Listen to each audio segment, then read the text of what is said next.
ইসলামী আন্দোলনের গণজোয়ার বয়ে যাবে ইনশাআল্লাহ।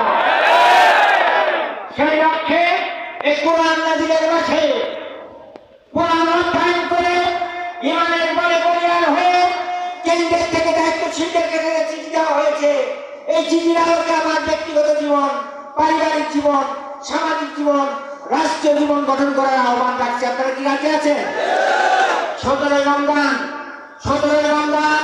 রাসূলুল্লাহর নেতৃত্বে বদরের যুদ্ধ সংগঠিত হয়েছিল, ঠিক কিনা বলে? ওই বদরের যুদ্ধ গত 5 আগস্ট হয়ে গেল নাকি বলেন বাংলাদেশে?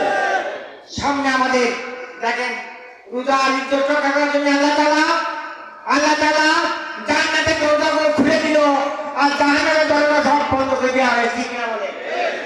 এটা কথা আল্লাহ রাসূলের বক্তব্য।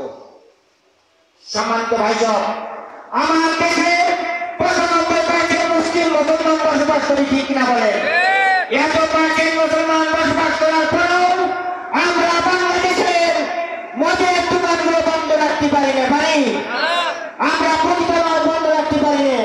কারণটা কি? ইসলাম রাষ্ট্রীয় সরকারে আমরা নিতে পারিনি, পারছি নাকি?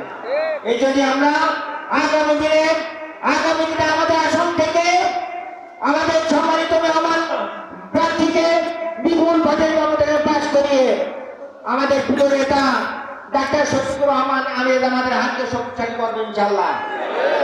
মোহতারাম প্রধান অতিথি আসছেন, আমরা আমাদের ডাক্তার মুবারক হোসেন সাহেব পেয়েছেন, ওনার কাছে আমরা আশা করছি ইনশাআল্লাহ রাজি চৌগাছা চৌগাছের ভাইরা 1986 সালে আমরা বিপুল ভোটের ব্যবধানে মজুর ভাইকে পাশ করিয়েছি, রাজি বলেন?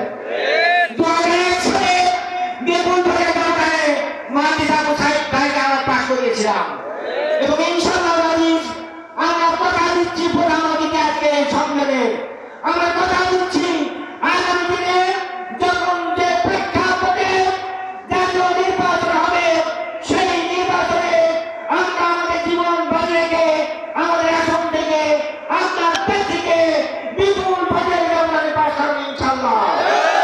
এই প্রত্যাশা ঘোষণা করে আমি আমার বক্তব্য শেষ করছি। সকলকে আন্তরিক মুবারকবাদ জানিয়ে আল্লাহ হাফেজ। আসসালামু আলাইকুম ওয়া রাহমাতুল্লাহি ওয়া বারাকাতুহু।